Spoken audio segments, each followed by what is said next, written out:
This is the Mandalorian's Explosion Alex after show, breaking down, discussing, and reviewing each and every episode of the Disney Plus original Star Wars series, The Mandalorian. My name's Dylan White, and joining me this week, Ashley Hobley. Hey Dylan, excited to be here and excited to go spelunking. As always, big fan of Spelunky, aren't you? Oh, absolutely love it. The video game is very solid. Yeah. Spelunky 2? I mean, OG. This week's episode, Chapter 18, The Minds of Mandalore, directed by Rachel Morrison, written by Jon Favreau. Synopsis off top of my head would be Mando sucks. Just gets fucked over by things consistently, and you wonder how he's survived in the galaxy. And Grogu saves the day. What were your thoughts on this week's... Sorry, Grogu and Bo-Katan, Kryze, I guess. What was your thoughts on this week's episode, Ash? Yeah, it was all right. Obviously, the events of the season going much quicker than we thought. It's like last week we were predicting, they're going to be like, going to spend a couple episodes finding this chip. Then they're finally going to get to Mandalore. They're going to find out if it's all good or not. No, next episode, Mandalore. Here we are. It is breathable. Coincidence. And then he gets captured by General Grievous' cousin, and then. He has to get rescued by Bo-Katan. Because, Grogu can travel. He's very independent now, Traveled several hundreds of kilometers away to catch, go back to the ship and then go get Bo-Katan and then, this droid thing taking its damn sweet time, trying to extract whatever it needed from Jin, Very lucky. But yeah, we got to the waters very quickly. I thought the episode it's interesting. There's stuff here I like, but like as an episode, I mean, this is a general thing in whole for most of these shows at the moment, I feel. As an episode of a show, just it's fucking wild, like how things play out. There's moments in here I really like. Like there's so much like cute Grogu stuff that it's hard to be angry. He's making noises now. Yeah, he's like speaking now and all this stuff. So like it's hard to be too annoyed by it because you've got all that. And I even like scrolling through Twitter before, I saw people like reposting clips because that's what everyone does these days. But even I was like, it's fucking very cute Grogu moments this episode. There's some like cool things, like the reveal at the end's cool and all that sort of stuff. But just as an episode, a follow up to last week's, the moment the episode starts and we're back, bloody Tatooine. Back on Tatooine. It's been too long. I'm like, you've got to be fucking me. It's like, hey, you're going to go meet up with your good friend Boba Fett? Yeah. US buddy? The moment that she's like pitching buying R5, and I'm sitting there watching going, what a fool. Doesn't she know this is a major plot point from the season that we've got to revive? We got IG back, yeah. Gotta get IG. No other droid back. will do. No other droid will do. Cut to a minute later. Made that very clear. Yeah, he's made that very clear. It was the whole point last week's episode. We spent so long messing around the fact that we need IG-88 back. He's the only droid that can do it. Yep, talking to his other droids, fighting off pirates, talking to little Babu freaks. Yeah. Yeah. Almost getting murdered by it, but that's what you have to do to get what you want and what you need. And what you needed is IG-88. Turns out someone's like, hey, I'll sell this to you for half price. Turns out he just needed a deal. He just needed a good deal. No, credits talk, Dylan. Credits talk. Yeah. I can't believe we went from and I was so annoyed. I was so annoyed. I'm like, you tell me I watched the entirety of the first episode just to go get to astromech will do. Just, like this droid that clearly does not want to be sold to you is definitely the one you're looking for. And he kept pitching it as like, oh man, I really need IG-88 because it's going to be fucked up down there. And then when they land and the droids, I'm like, okay, so you just need the droid to like just go over there and just read stuff. Grab a sample. Any fucking droid could have done that. Like, come on, IG-88. Like, I think IG-88 wouldn't have been able to do that. Probably not. I don't think it has the instruments. That's like he's all about that's not weapons, his design. You know, it's not like a scientist. Not all droids can do everything. No, exactly. Technophobe, jeez. So, I mean, I was off to a rough start with this episode because I was already like ready to.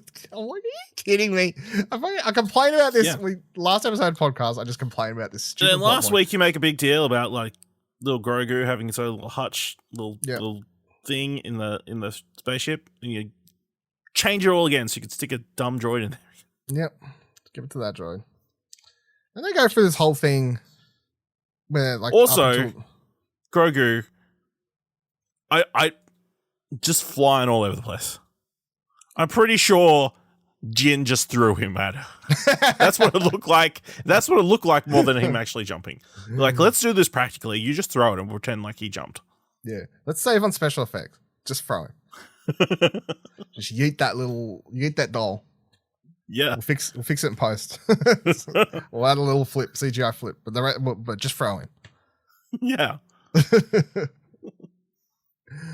I mean, like in that, like before they land at the planet, like there's, I'll come back to the good stuff. Let me get all negative stuff out of the way. So then they go down to when they get down to the, where he gets captured by Grievous's cousin.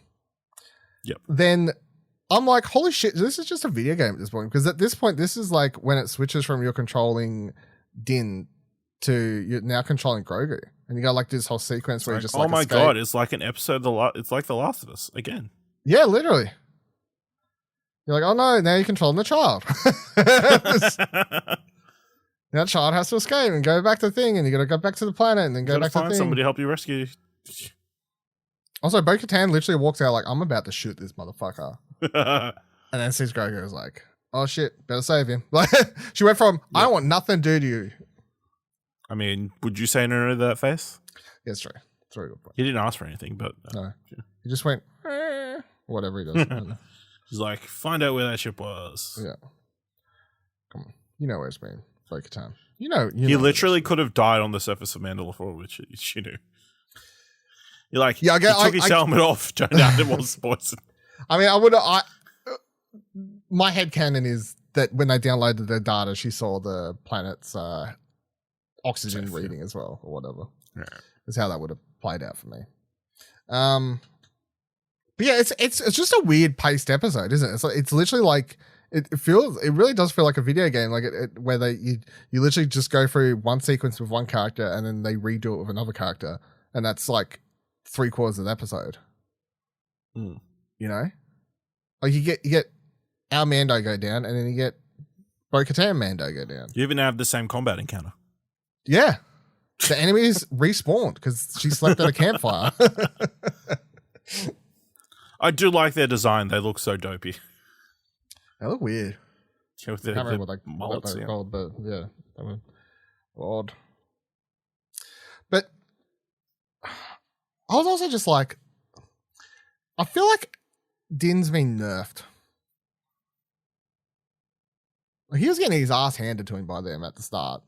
And he gets his ass handed to him. I mean, it's been how many years? It's been years, Ash. It's been years.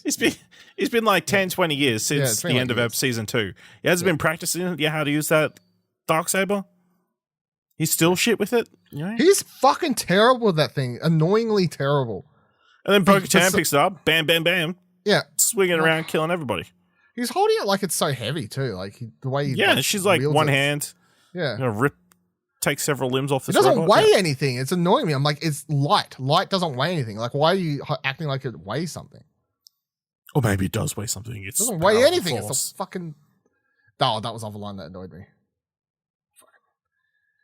Bo-Katan's like... May the force be. No. Yeah, no, 2. So firstly, she says... I can't remember that character's name. What's her name?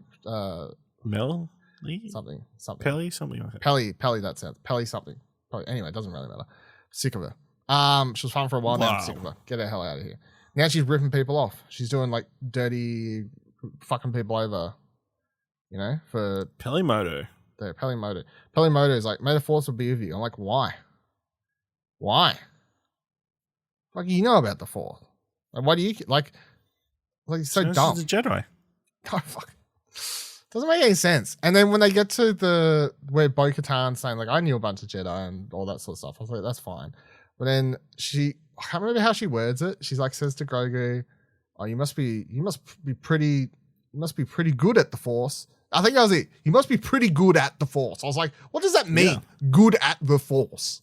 What the fucking dumbass sentence is She's that? a Mandalorian. She doesn't know how Force works. I was like, that's not how the doesn't know the correct Force... verbiage. It's been decades since they hung out. You must be good at the Force. You must be strong in the Force? Like, you must be good at the Force. Dumbass line. It annoyed me so much. You're good at using the Force. It's not even a thing, though. Like, the Force... just bring honestly, bring George Lucas back at this point. Like, he needs to come back. I think he's all right. In his house, just counting his money. Yeah. Good at the Force. Get the hell out of here. You're one with the Force. The Force is everywhere. It surrounds us. You're good at the Force. Like, these people watch the movies like, Jesus. I don't know why this line annoyed me so much, but pretty sure Bo-Katan did not watch the movies. So no, but I'm not sure if Jon Favreau has at this point. I don't know why this fucking line just annoyed me so much. I was like, such a dumb line. You're good at the Force. Get out of here. So then, yeah, Bo-Katan saves. I don't know what he was trying to take his blood. I guess I don't know. He drinks Mandalore blood, little Grievous's cousin. She hasn't watched Scream or any horror movie either because she would have shot him in the head and stopped him being able to get into his whole mech upgrade. Once again, video game. Second level of the boss comes back again. Fight you, evolved form, more health. Easy. They go down to the mines. Also, one of my favorite parts of the episode is here where Bo-Katan's like, my father was a great person. He died protecting Mandalore. And Din goes, fuck yeah. That guy sounds like he was really cool. That guy's awesome. He died protecting Mandalore. That's awesome. This is the way. I'm glad your dad died. It's so like... I mean, he said this is the way because he realized this was the way to what they were looking for. But still. Oh, no. I think he said this is the way as in he died protecting Mandalore. Like, this is the way. This is the way. Like that's he died following the creed. This is the way, you know. But which I took as like Bo-Katan's like, I don't know, like I know if following I know if that is the way. I'd prefer my dad to be alive, but whatever, dude.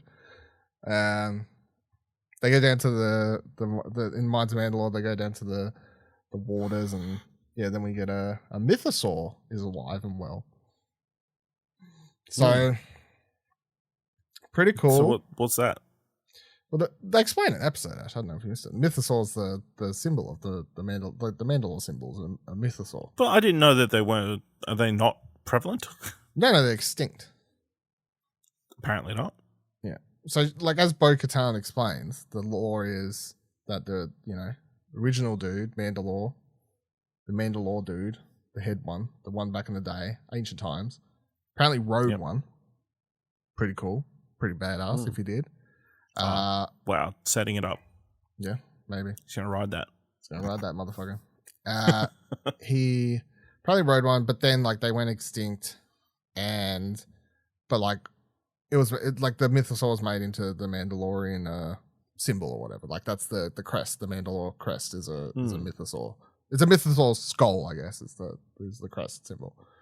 But yeah, they're extinct. However, one of the Mandalorian tales, I guess, like rumors, was always that there was one deep within the waters of the water's called. I fucking forgot. Well, anyway, where they are, the waters of whatever. The living waters. The living waters. That's it. Yeah. So the rumor there's a tale kids would hear living waters, mythosaur alive down there. No one believes it, of course, because everyone's like, that thing's extinct. It's like the equivalent of like saying a dragon's alive or something to like it's not a real thing. But turns out there is one alive. Yeah, and it just randomly grabbed Jin, didn't do anything with him, and then went back to sleep. I know he went to sleep. His eye was open. He looked directly at Bo-Katan, right? I mean, he had to close, and then he opened it up again, I guess. Didn't chase him or anything. He's like, no. I'll give you two options. What? Option one is what I believe is like the realist, is me being realistic with why and how this is a thing. Option 2 is probably the way the show's actually going to go, because like every time I think about how the show should actually go, but then I'm like, wait. They do the opposite, yeah. Hold on. I gotta remember who's in charge of the show. Hold the fuck up.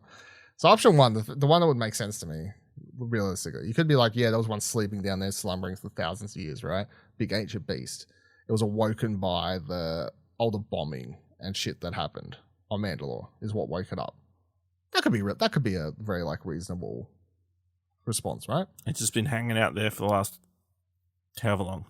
Yeah, last like 20 years, right? Since it got woken up or whatever. Option 2. Either Bo-Katan or Din Djarin are so filled with the rightful heir to Mandalore. With Mandalorians. Yeah, midichlorians. Mandalorians. Mandalorians, yeah. They're so filled with this energy that they are like deep. Maybe Din Djarin's like the long lost. He could smell the royal family on it. Yeah. Din Djarin is secretly, and he doesn't know this, he is the long second cousins, brothers, sisters, brothers, second 26th relative of like the original line of Mandalorian royal blood, that it awoke this beast. And that's the route that I reckon the show is going to go. Tell me that isn't something that Jon Favreau is not like. That sounds very plausible. Playing with his little figures and going, that's the way this always should go. I mean, it's cool, but what are they going to do with it? Like, okay, there's this giant beast down here now.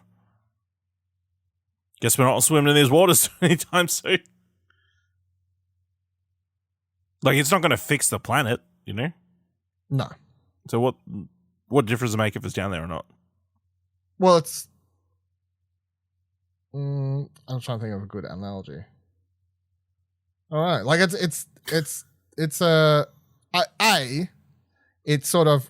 saying that one of these things that Bo-Katan doesn't believe in, like these stories and these fables and stuff, it's now one of them is true. So that's interesting on its own. And B, so then everything else could be true. Yeah, so it's going to like rock her world a little bit from that perspective, I guess. And then B, it's the symbol of their people alive. Like, it's going to mean something, you know. It's not like it's a fucking rabbit. It's something that they thought didn't exist anymore at all. Hasn't for thousands of years or whatever. Yeah, so that it's interesting. I will also say the other thing that's worth pointing out is, apart from like a couple key moments and shots, at this point I think we've probably seen like 90% of what was in the trailer for the show, which is usually a good sign because they kept things to the chest that way. That means, but if you go back and watch the main trailer for this season, like around probably 90% of it is from the first 2 episodes that we've seen so far. Which is good. Anything else from this episode you want to talk about? No.